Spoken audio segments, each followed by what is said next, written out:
राज्यातील शेतकऱ्यांसाठी महत्त्वाची आणि दिलासादायक बातमी समोर येत आहे. पीक विमा योजनेअंतर्गत हेक्टरी सुमारे 22,000 रुपये नुकसान भरपाई सोमवारी शेतकऱ्यांच्या खात्यात जमा होणार असल्याची माहिती समोर येत आहे. एप्रिल 2026 मध्ये ही प्रक्रिया वेगाने सुरू असून अनेक जिल्ह्यांमध्ये यादी अंतिम टप्प्यात पोहोचली आहे. यंदाच्या हंगामात अवकाळी पाऊस, गारपीट आणि काही भागात दुष्काळामुळे मोठ्या प्रमाणात पिकांचे नुकसान झाले होते. त्यामुळे शासनाचा पीक विमा योजनेअंतर्गत नुकसान भरपाई देण्याचा निर्णय घेतला आहे. याआधी काही जिल्ह्यांमध्ये 20 ते 27 हजार रुपये प्रति हेक्टरी रक्कम मंजूर झाल्याची माहिती सुमारे समोर आली होती. आता नवीन टप्प्यात सरासरी 22,000 रुपये हेक्टरी रक्कम सोमवारी जमा होण्याची असल्याचे सांगितले जात आहे. कृषी विभागाच्या माहितीनुसार ज्या शेतकऱ्यांना पीक विमा योजनेत नोंदणी केली होती आणि ज्यांच्या शेतीत पंचनामे पूर्ण झाले आहे त्यांनाच या योजनेचा लाभ दिला जाणार आहे. ही रक्कम थेट डीबीटी नुसार पद्धतीने शेतकऱ्यांच्या बँक खात्यात जमा केली जाणार आहे.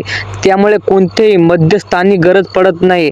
दर महिना प्रशासनाकडून स्पष्ट करण्यात आले आहे की ज्या शेतकऱ्यांचे आधार कार्ड बँक खात्याशी लिंक नाही किंवा ई-केवायसी प्रक्रिया पूर्ण झालेली नाही त्यांना पैसे मिळण्यात अडचण येऊ शकतात. त्यामुळे अशा शेतकऱ्यांनी उर्वरित आपली कागदपत्रे पूर्ण करावे अहवाल करण्यात आले आहे.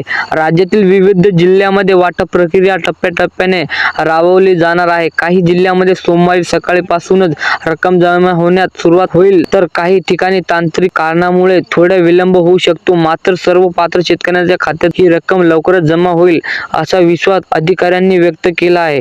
शेतकऱ्यांनी आपले नाव पीक विमा लाभार्थी यादीत आहे का हे अधिकृत संकेतस्थळावर किंवा स्थानिक कृषी कार्यालयात तपासावे. जर नावे नसेल तर संबंधित अधिकाऱ्यांशी संपर्क साधावा. तसेच बँक खात्याची स्थिती तपासून घ्यावी जेणेकरून पैसे जमा झाल्यावर कोणतीही अडचण येणार नाही. शेतकरी संघटनांनी या निर्णयाचे स्वागत केले असून भविष्यात पीक विमा रक्कम वाढवायची आणि सर्वेक्षण प्रक्रिया अधिक पारदर्शक करावी अशी मागणी केली आहे. अनेक शेतकऱ्यांनी सांगितले की या आर्थिक मदतामुळे पुढील हंगामासाठी बियाणे, खते आणि इतर खर्च भागवण्यास मदत होणार आहे. एकूणच सोमवारी हेक्टरी 22,000 रुपये जमा होणार ही बातमी शेतकऱ्यांना मोठा दिलासा देणारी ठरत आहे. आता सर्वांना खात्यात वेळेस रक्कम जमा होईल अशी अपेक्षा व्यक्त केली जात आहे. संपूर्ण माहिती पाहण्यासाठी आपल्या चॅनलला सबस्क्राईब करा. धन्यवाद.